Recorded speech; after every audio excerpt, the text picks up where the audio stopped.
All right, so Marc, thanks for joining us on Switzer TV. It's a pleasure to be here. Now Marc, I've kind of been watching your progress over the years without really knowing you. And to explain to my audience how you actually kicked off Netflix, because it was a really old-fashioned way of kicking a business off, wasn't it, considering what you're doing nowadays? Yeah, back then it was pretty primitive. Right now, people who are starting a company like Netflix could do it in a weekend or even faster. They could just call up Amazon and boom, they're done. Back then, the infrastructure wasn't there. There was no instant websites. There was no e-commerce places you could download to start from. We had to build everything from scratch.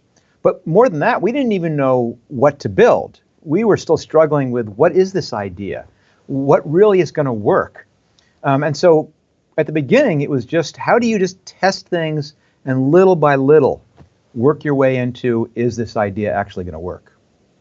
Yeah, but didn't you start off by actually sending CDs out through the mail? That was the first business model of Netflix? Sure, that was the very beginning test, which is we came up with this idea that we could do video rental by mail. And at the time, though, video rental was done on VHS cassettes. They were big and they were heavy. And it didn't take a lot of research on my part to realize that's not going to work. Until all of a sudden we learned about this new technology called the DVD. And it was small and thin and light. And that gave us an idea. And so Reed Hastings and I were commuting over to work one day. And all of a sudden we go, you know, maybe this could change something. And we turned the car around and drove back into Santa Cruz, the town we lived in, and went to a record store and bought a used music CD, and then went a few doors down and got a little pink gift envelope, the type you put a greeting card in. And we put the CD in the envelope, and we mailed it to Reed's house in Santa Cruz. And the CD got there unbroken in less than a day. And that demonstrated to us that we could actually ship DVDs, do video rental through the mail using the postal service. And that changed everything. How could you trust people to send it back and all that sort of stuff? That must have been an initial anxiety point for the business. It absolutely was. But I'd been in the mail order business for a long time previously.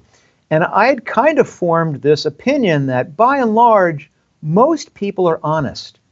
And that you'll get a lot further if you build a system that's easy to use rather than one which just puts all kind of impediments in the way to someone cheating you.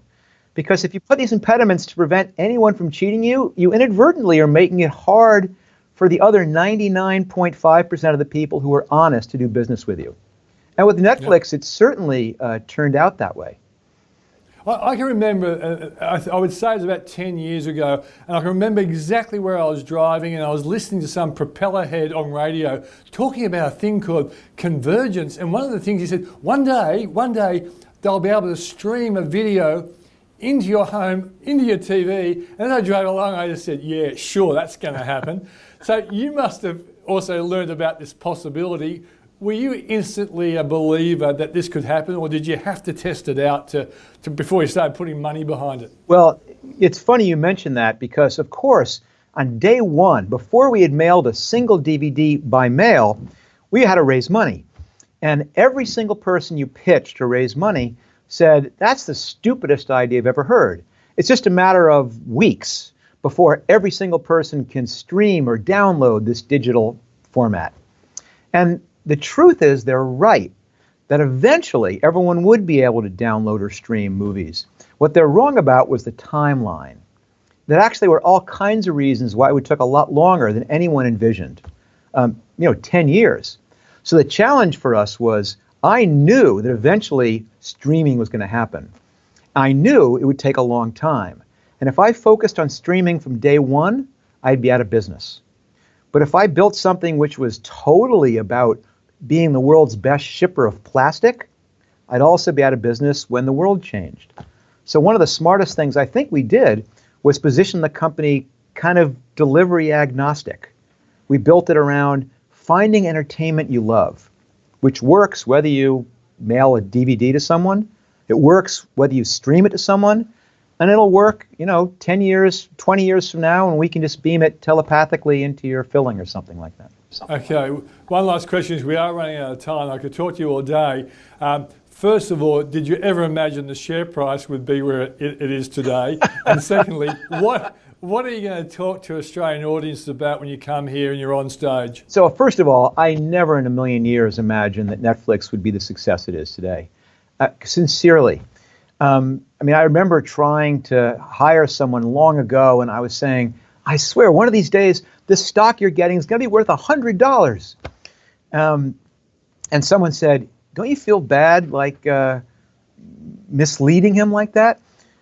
And I said, it's not misleading him if I believe it myself. And I think George Costanza said that once. I've always had this. George Costanza on Seinfeld said that once. But the most important thing is that when we started, it was just an idea, and everybody has ideas. And what I want to tell people is that there's no reason why you can't make your idea come true the same way I was able to make my idea come true. Thanks, Mark. Thanks a lot. So long now.